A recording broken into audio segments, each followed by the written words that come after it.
At kani-kanina nga lang po ay nagkaroon ng isang press conference dito po sa Pag-asa. Kaugnay pa rin po ng direksyon na tinatahak po ng Bagyong Dindo at mga babala upang mag-ingat ito pong ating mga kababayan na maaari pong maapektuhan ng bagyong yan. At sa puntong ito po ay makakasama po natin si Undersecretary Benito Ramos, Executive Director ng NDRRMC. Magandang hapon po, sir. Magandang hapon din, JG, at magandang hapon sa ating mga kababayan. Kanina po very specific po sa press con yung inyo pong babala dun po sa mga mangingisda at maaari po silang tamaan ng kidlat. So, ano pa po yung mga peligrong maaari nilang kaharapin kung sakaling magpipilit pa sila maglayag? Dalawa ito, JG. Una, yung unang kinatatakutan natin, hindi natin payagan yung mangingisda ay dahil sa matataas yung alon, masungit ang karagatan. Ngayon ay kahapon nababahala tayo dahil yung frequency, 6 yung patay kahapon ng kidlat, hindi lang dyan sa kalupaan, kundi pati yung mga mangingisda sa dagat. So 6 itong namatay na ito, at 5 yung injured.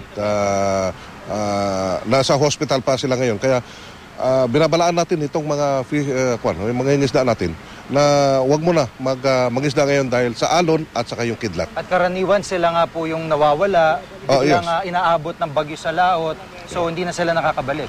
Tama ka, Jiggy. Kaya sila ang unang biktima nito basta may masamang panahon na ganito dahil karamihan kasi dyan sa ating mga kababayan nasa Eastern Seaboard ay mangingisda ang alam nila na trabaho. Apo. Sa ngayon po, nasa anong level na po yung paghahanda ng NDRRMC na alerto na ho ba lahat yung munisipalidad, lahat ng mga bayan sa area na tatamaan ng bagyo? Kahapon pa ito, Jiggy.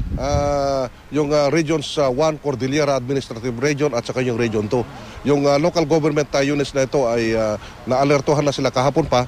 Kaya handang-handa na ito, pati yung national government agencies na handang tumulong dito sa LGU, handang-handa na, Jiggy. Ibig sabihin, hindi lamang po yung rescue o clearing operations, kundi pati mga pagkain at ibang supplies? Nakapreposition na yung DSWD ng food and non-food items, kasama yung local na pamahalaan.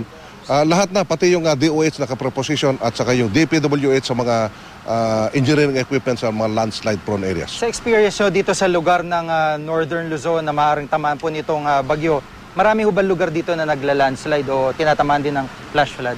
Yes, lalo na ito yung Dalton Pass. Yung 52 kilometers ito mula Santa Fe ng Nueva Vizcaya hanggang San Jose City. 52 kilometers ito, 3 barangay yan yung nagla-landslide sa Karanglan side.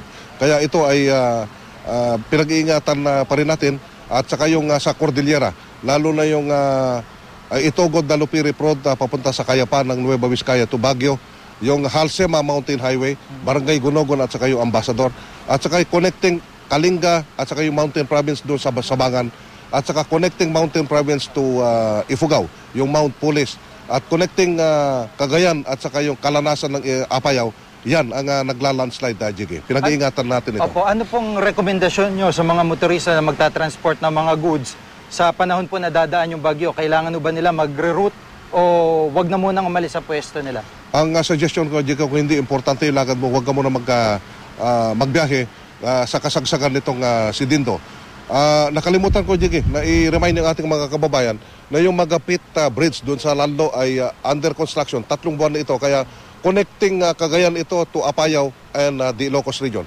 Kaya hindi pwede ito na daanan. Nandun yan sa Cagayan River vicinity ng Lalo, Cagayan. Kadalasan sa may lugar ng Baguio, Cannon Road, nagla-landslide. Yes, open yung Cannon Road ngayon, pero kung umuulan intermittently, ay huwag mo na dadaan dahil maraming bato na naghahulog-hulog dyan. Hindi natin makita kung gabi, kaya mag-detour tayo doon sa Marcos Highway or Nagilian Road. Opo, Yusek, panguling salita, ano po yung paalala nyong muli sa ating mga kababayan na paulit-ulit na natin sinasabi? Yeah, Jiggy, yung unang-una, itong mga mangingisda, wag muna mangisda ngayon, lalo na dito sa Eastern Seaboard ng Northern Luzon at saka yung ating mga kababayan. Nandyan sa low-lying areas, lalo na yung Cagayan River. Iwasan lang po muna natin ngayon. Dahil ito, magdamag na ito, baka lalakas yung ulan dahil sa habagat. Hanggang bukas pa naman ang pag-landfall nito kung hindi magbago ang kanyang direksyon. So kailangan pag-ingatan natin po ito. Lalo na itong magdamag dahil ito ay delikado dahil hindi natin makita kung anong level ng tubig na pagbaha. Maraming salamat sa inyong panahon. Si Undersecretary Benito Ramos ng NDRRMC.